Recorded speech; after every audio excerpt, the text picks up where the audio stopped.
Meus queridos irmãos, a paz do Senhor, bem-vindos para o estudo de mais uma lição da Escola Bíblica Dominical. Hoje estudaremos a lição 8, com o seguinte tema: a sutileza do enfraquecimento da identidade pentecostal. Texto áureo.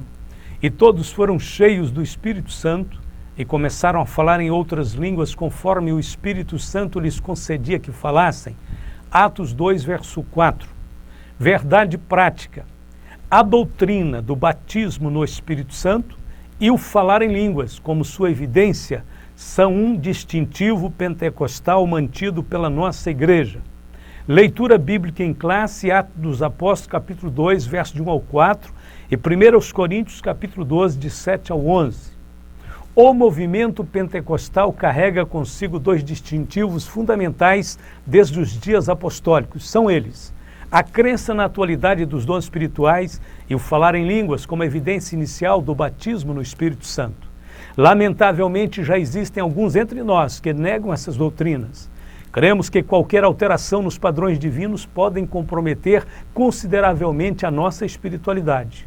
Desde que muitos pregadores e ensinadores começaram a deixar de lado as bases fundamentais da doutrina do Espírito Santo, notamos que houve uma diminuição sensível na operação dos dons espirituais e no derramar do Espírito Santo.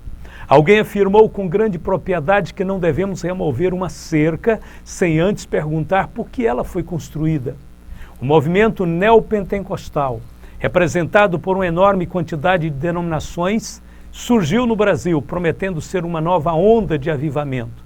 Porém, não teve a humildade suficiente para esperar no Senhor, a fim de obter a legítima e gloriosa experiência pentecostal nos moldes do livro de Atos. Presunçosamente, muitas dessas igrejas, motivadas pelos seus líderes, ainda neófitos, se lançaram numa aventura sem limites de pregações e campanhas de prosperidade e na busca de um empoderamento social e econômico, esquecendo-se de que o reino de Deus não é comida nem bebida, mas justiça e paz e alegria no Espírito Santo, Romanos 14, 17. Essa inversão de valores tem feito com que muitos deixem a simplicidade do Evangelho e se lancem na utopia de construir um reino na terra. Quando Neemias chegou em Jerusalém, a primeira coisa que fez foi descobrir os alicerces do antigo muro que cercava a cidade. Neemias não era adepto de inovações. O seu trabalho era o da restauração. Hoje temos inovações de sobra na igreja. A maioria dos pregadores querem ser sensacionalistas, querem dizer coisas que ninguém nunca disse, e com isso acabam pregando muitas heresias nocivas que pervertem a fé original. Não precisamos de novas revelações, precisamos redescobrir os antigos fundamentos da fé pentecostal, baseados no livro de Atos. A obra do Espírito Santo é tão necessária quanto a obra de Cristo. Talvez isto surpreenda você, mas Jesus disse: todavia digo-vos a verdade, que vos convém que eu vá, porque se eu não for, o Consolador não virá a vós, mas se eu for, enviar-vos-ei. João 16, verso 7. O ministério do Consolador é essencial. Nos tempos do Velho Testamento, a vinda de Cristo foi prometida e foi intensamente aguardada. E quando ele, por fim, veio, prometeu e ensinou o seu povo a esperar a vinda do Espírito Santo. Tendo morrido pelos nossos pecados e assim satisfeito as exigências da justiça divina, ressuscitou ao terceiro dia, ascendendo aos céus no 40º dia após a sua ressurreição, enviando o Espírito Santo 10 dias depois. A vinda do Espírito Santo prova que Cristo completou gloriosamente a sua obra redentora. João Batista disse: eu, na verdade, batizo com água para o arrependimento, porém aquele que vem após mim é mais poderoso do que eu. Ele vos batizará com o Espírito Santo e com fogo. Mateus 3,11. Veremos nesse estudo que é muito importante que conservemos as marcas distintas da identidade pentecostal, segundo o livro de Atos, e que jamais deixemos de buscar a legítima experiência do batismo no Espírito Santo. Ponto de número 1. O Pentecoste bíblico, o Espírito prometido. O Espírito Santo esteve presente em todo o Antigo Testamento. Vemos a sua atuação na vida dos patriarcas, de José, de Moisés, dos 70 anciãos. Bezaliel e Oliabe foram cheios do Espírito Santo enquanto construíam um tabernáculo. Êxodo 31, 2 e 3. Os juízes de Israel foram circunstancialmente cheios do Espírito Santo em suas atuações como libertadores do povo de Deus. Saul, Davi, Salomão e os outros reis de Israel conheciam a obra do Espírito Santo. Sobre isso confessou Davi: o Espírito do Senhor falou por mim e a sua palavra esteve em minha boca. 2 Samuel 23, verso 2. Os feitos miraculosos dos profetas do Senhor e as suas profecias foram resultados da operação do Espírito Santo de Deus em suas vidas. Por exemplo, os discípulos dos profetas julgavam possível que o Espírito Santo pudesse transportar Elias de um lugar para outro. Depois que o profeta foi arrebatado, queriam procurá-lo, pensando: pode ser que o Espírito do Senhor o tivesse levado e lançado em algum dos montes ou em algum dos vales. 2 Reis 2,16. Ezequiel descreveu a sua experiência de modo semelhante à de um crente no Novo Testamento. Então entrou em mim o Espírito, quando falava comigo. Ezequiel 2,2. Ezequiel e todos os demais profetas foram cheios do Espírito Santo. Porque a profecia nunca foi produzida por vontade de homem algum, mas os homens santos de Deus falaram inspirados pelo Espírito Santo. 2 Pedro 1,21. Mesmo conhecendo as grandes obras do Espírito Santo na antiga aliança, vemos que Deus prometeu o derramamento de seu Espírito de uma forma ainda mais ampla, intensa e irrestrita para o tempo da nova aliança. Porque derramarei água sobre o sedento e rios sobre a terra seca. Derramarei meu Espírito sobre a tua posteridade, minha bênção sobre os teus descendentes. Isaías 44:3. E há de ser que depois derramarei o meu Espírito sobre toda a carne, e os vossos filhos e vossas filhas profetizarão, os vossos velhos terão sonhos, os vossos jovens terão visões, e também sobre os servos e sobre as servas naqueles dias derramarei o meu Espírito. Joel 2, 28 e 29. O Espírito derramado. Pedro, o pregador do dia de Pentecostes, estava certíssimo quando citou a profecia de Joel para explicar os fenômenos sobrenaturais que estavam ocorrendo no cenáculo. Na mais perfeita expressão da palavra, o Espírito Santo tinha descido no cenáculo com a missão de dotar os crentes de poder, a fim de capacitá-los como testemunhas de Cristo. Uma das grandes diferenças entre as outras vindas do Espírito Santo e a vinda do Espírito no cenáculo era que antes o Espírito Santo vinha e depois ausentava-se. Agora, porém, tinha vindo para ficar. E eu rogarei ao Pai, e Ele vos dará outro Consolador, para que fique convosco para sempre. O Espírito da verdade, que o mundo não pode receber, porque não vê, nem o conhece, mas vós o conheceis, porque habita convosco e estará em vós. João 14, 16 e 17. De acordo com Pedro, o Pentecostes inaugurou um novo tempo de oportunidades sem precedentes para todos os cristãos. Diferentemente da antiga aliança, na qual apenas algumas pessoas especiais tinham o privilégio de serem usadas por Deus, na nova aliança, Deus derramou seu Espírito sobre todo o seu povo, sem distinção de sexo, raça ou idade. Isto mostra que a promessa de Deus era universal, porque a promessa vos diz respeito a vós, a vossos filhos e a todos que estão longe, a tantos quanto Deus nosso Senhor chamar. Atos 2,39. Ponto de número 2. O distintivo pentecostal de nossa igreja, a atualidade dos dons espirituais. O erro doutrinário sobre a cessação dos dons espirituais teve em Agostinho de Hipona, o seu primeiro defensor. No entendimento dele, os dons existiram apenas nos dias apostólicos. Esse ensino moldou o catolicismo medieval e mesmo com o advento da reforma luterana, os reformadores não conseguiram se desvencilhar dele. De acordo com os livros que narram a história da igreja, a experiência pentecostal esteve presente entre os crentes da Idade Média, mas de forma limitada e quase oculta, porém nunca deixou de existir. Os pequenos focos de incêndios espirituais queimaram timidamente durante um longo período, até que chegou o tempo dos grandes avivamentos.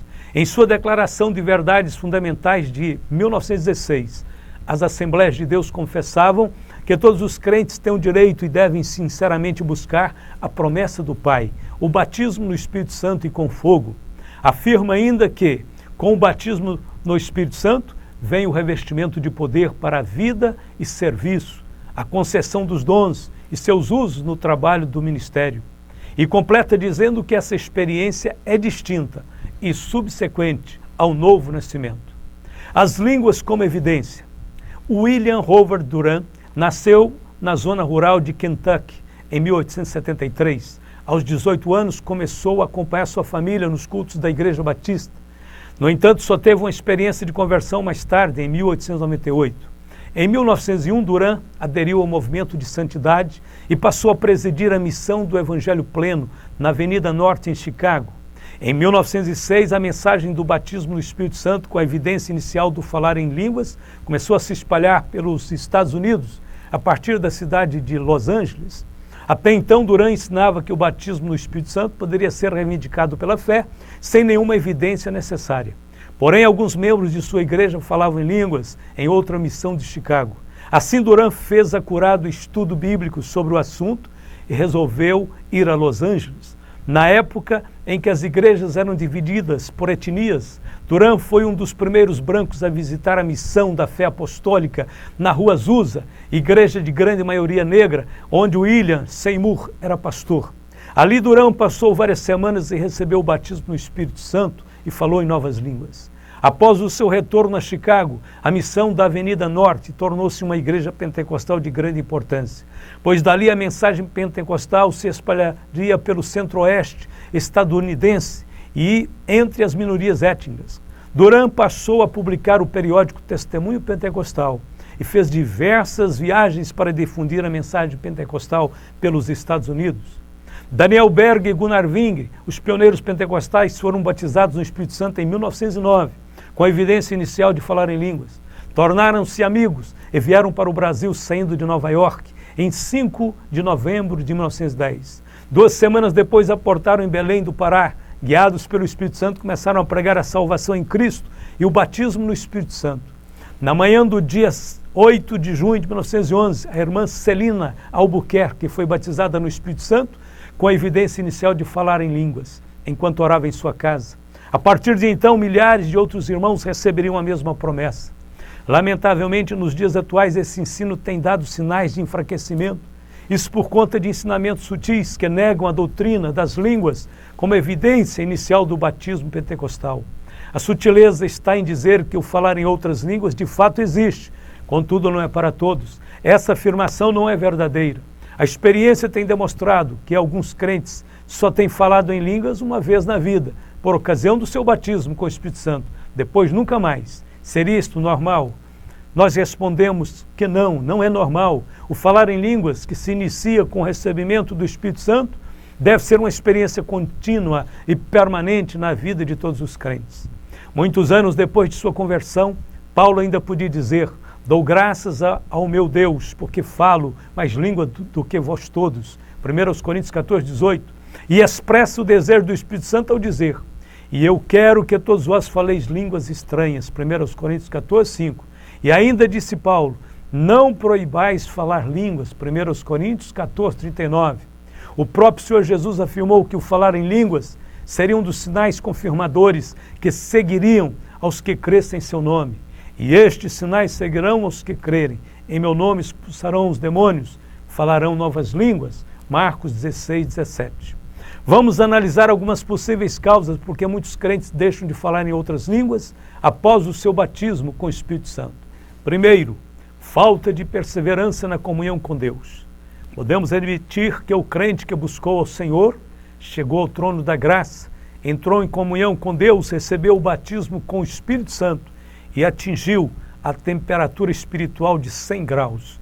Ferveu, transbordou, falou línguas, alcançou grande vitória na sua vida espiritual.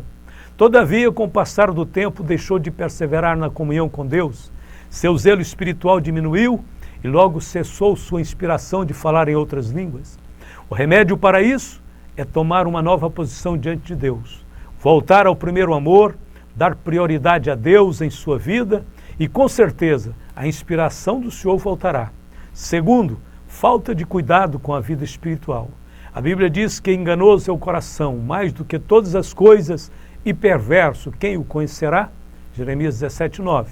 Precisamos ter um constante cuidado com a nossa vida espiritual, senão coisas estranhas podem entrar em nossos corações. O pecado muitas vezes vem de forma sorrateira e enganosa.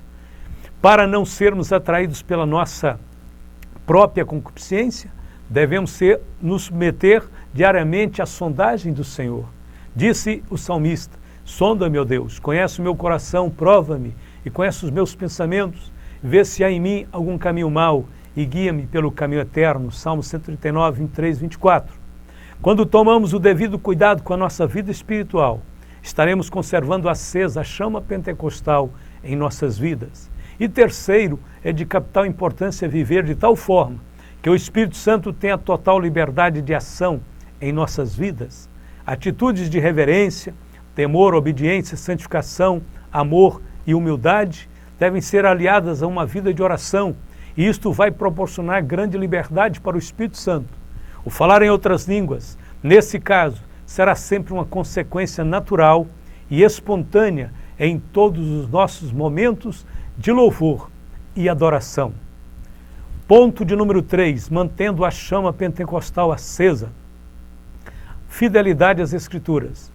O movimento pentecostal surgiu em um contexto de reação ao liberalismo teológico que nega a inerrância e a infalibilidade das Escrituras. Para os pentecostais clássicos ou históricos, esses atributos das Escrituras são inegociáveis. Entretanto, nesses últimos tempos, verificamos que existe um afrouxamento doutrinário com relação ao falar em línguas. Há quem afirme que a evidência física inicial do batismo com o Espírito Santo não precisa ser as línguas estranhas, mas pode ser alegria, amor, maior compreensão da palavra de Deus, maior zelo para ganhar almas para Jesus e etc. É evidente que nenhuma dessas evidências mencionadas teria dado aos discípulos a plena certeza de que haviam recebido o batismo com o Espírito Santo. Vejamos, a alegria não teria sido uma evidência convincente, pois muitas vezes antes já haviam sentido grande alegria. Lucas 10, 17, 19, 37, Lucas 24, 52. Portanto, a alegria não poderia ser uma evidência especial do batismo com o Espírito Santo. Amor também não seria uma evidência muito convincente, pois antes do Pentecostes os apóstolos já haviam experimentado e demonstrado amor. Jesus sempre lhes havia mostrado o seu grande amor e todos os discípulos amavam a Jesus, a ponto de dizerem que queriam dar sua vida por ele. Embora o Espírito Santo opere amor nos corações dos salvos, precisavam de outra evidência. Uma maior compreensão das Escrituras também não poderia ser. Os apóstolos haviam recebido os ensinamentos de Jesus por 3 anos, e em uma das últimas vezes que Jesus esteve com eles, a Bíblia diz que abriu-lhes o entendimento para compreender as Escrituras, Lucas 24, 45. Sobre o zelo para ganhar almas, também não seria novidade, porque eles vinham se dedicando a ganhar almas, pregando e batizando as pessoas. Com certeza, com o batismo no Espírito Santo, passaram a trabalhar com maior inspiração e capacidade, mas zelo não poderia ter sido a evidência. Portanto, era necessário um sinal singular, que não deixasse qualquer dúvida. No dia de Pentecostes houve pelo menos 4 sinais que evidenciaram o derramamento inicial do Espírito Santo. Na ocasião, leiamos, e cumprindo-se o dia de Pentecostes, estavam todos reunidos no mesmo lugar, e de repente veio do céu um som como de um vento veemente e impetuoso, e encheu toda a casa em que estavam assentados. E foram vistas por eles línguas repartidas, como que de fogo, as quais pousaram sobre cada um deles. E todos foram cheios do Espírito Santo e começaram a falar noutras línguas, conforme o Espírito Santo lhes concedia que falasse. Atos 2, de 1 ao 4. E ainda, e correndo aquela voz, ajuntou-se uma multidão e estava confusa, porque cada um os ouvia falar na sua própria língua. Atos 2, 6. Esses sinais que foram manifestos no dia de Pentecostes são os seguintes. Houve primeiro o som, depois nós vemos o fogo, as línguas estranhas e depois idiomas estrangeiros. Todos esses sinais, 4 deles, apenas dentre eles, as línguas estranhas, repetiram-se nas demais experiências do batismo com o Espírito Santo, registradas no livro de Atos dos Apóstolos. No registro das experiências que aconteceram em Samaria, não há referência direta ao falar em línguas, mas há fortes evidências de que houve línguas estranhas, como aconteceu no dia de Pentecostes. Quando os crentes receberam o batismo com o Espírito Santo, aconteceu algo concreto que fez com que Simão ficasse espantado. Ele entendeu claramente que pela imposição das mãos dos apóstolos era dado o Espírito Santo. O que ele viu? Alegria, Não, porque já havia antes grande alegria naquela cidade. Cremos que Simão observou a evidência física inicial do falar em línguas, e isto o deixou impressionado. Logo após a conversão de Saulo na estrada de Damasco, Saulo recebeu a visita de Ananias, que orou por ele para que voltasse a enxergar e recebesse o Espírito Santo. Paulo afirmou mais tarde que falava mais línguas que os demais. Quando Paulo falou línguas estranhas pela primeira vez? Acreditamos que foi quando foi batizado com o Espírito Santo. Depois que Deus purificou os corações daqueles que haviam se reunido na casa de Cornélio, caiu sobre todos o Espírito Santo e começaram a falar em línguas estranhas. Atos 10, 44 e 46. Mais tarde, quando Pedro comentava este acontecimento com os apóstolos em Jerusalém, relacionou a experiência desses gentios à mesma experiência ocorrida com eles no cenáculo no dia de Pentecostes. Caiu sobre eles o Espírito Santo, como também sobre nós ao princípio. Atos 11, 15. Ou seja, o modelo seguido era o mesmo do princípio. O batismo com o Espírito Santo continuava sendo evidenciado pelo sinal físico inicial das línguas estranhas. A experiência dos discípulos de Éfeso aconteceu cerca de mais de 20 anos depois do Pentecostes, Atos 19, de 1 ao 7. Não obstante, o padrão do Espírito Santo continuava repetindo-se, como no princípio. Os crentes eram batizados com o Espírito Santo e falavam línguas, e impondo-lhes Paulo as mãos, veio sobre eles o Espírito Santo, e falavam línguas e profetizavam, Atos 19, 6. Assim, em todos os casos, fica claramente demonstrado ou fortemente subentendido que os que receberam o batismo no Espírito Santo falaram em línguas. Esse padrão bíblico continua sendo o mesmo em nossos dias e não deve ser alterado. Exercício dos dons espirituais. Que fareis, pois, irmãos, quando vos ajuntais, cada um de vós tem salmo, tem doutrina, tem revelação, tem língua, tem interpretação. Faça-se tudo para edificação, 1 Coríntios 14, 26.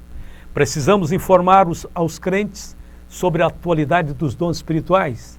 O plano perfeito de Deus inclui tanto a salvação quanto a capacitação para o serviço cristão. Os dons espirituais fazem parte das provisões divinas que capacitam os salvos para o bom desempenho das principais tarefas do reino de Deus. Todos os membros do corpo de Cristo necessitam dessa capacitação espiritual para cumprirem a perfeita vontade de Deus. Deus não faz acepção de pessoas. Os dons espirituais são para todos.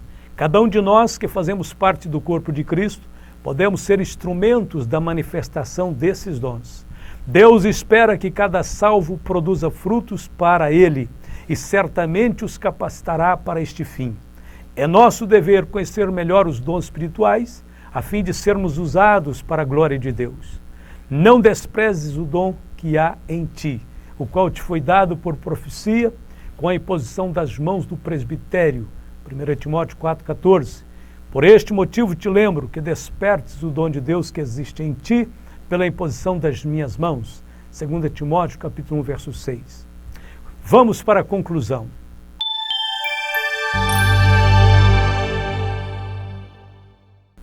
A história demonstra que os grandes avivamentos bíblicos e mesmo os contemporâneos nunca duraram mais do que 50 anos. Excepcionalmente, as Assembleias de Deus no Brasil, que foram proclamadas como o maior avivamento da história, completam este ano 112 anos de existência.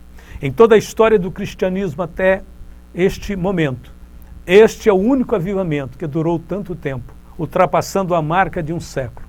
Contudo, lamentavelmente, o movimento pentecostal passou a dar sinais de enfraquecimento. Temos que admitir que precisamos de uma urgente renovação espiritual. Não há dúvida de que o enfraquecimento doutrinário e a negação da atualidade dos dons estão na base deste processo. Não podemos permitir que o orgulho nos afaste dos benefícios do Espírito Santo. Temos de reconhecer que nenhum recurso financeiro, intelectual ou patrimonial pode substituir a presença e o poder do Espírito Santo em nossas vidas. Precisamos do Espírito Santo e de seus dons. Somente Ele pode produzir vida na igreja.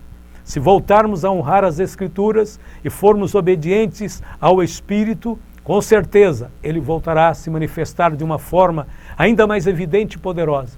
Os rios de Deus são inesgotáveis e abundantes. Não precisamos viver secos e vazios. A provisão de Deus se encontra diante de nós. Busquemos ao Senhor. Talvez ainda haja tempo para vivenciarmos outro grande avivamento antes da vinda do Senhor. Que Deus nos ajude, que Deus nos abençoe, que Deus nos guie pelo caminho do poder e da virtude do Espírito Santo. Agradeçamos a Deus. Eterno Pai Celestial, obrigado, Senhor, pelo avivamento do Espírito Santo que tem varrido a terra. Senhor, queremos que Ele continue, precisamos que Ele continue. Por isso oramos a Ti, suplicando, Senhor, que nos dê corações quebrantados, que nos dê, Senhor, um coração humilde, que esteja na dependência do Senhor todos os dias, que possamos voltar, Senhor, às bases fundamentais da Tua vontade, do Teu querer, para que possamos experimentar até a Tua vinda, a doce presença e o poder maravilhoso do Espírito Santo de Deus. Obrigado, te louvamos por Jesus, hoje e sempre te agradecemos. Amém e amém.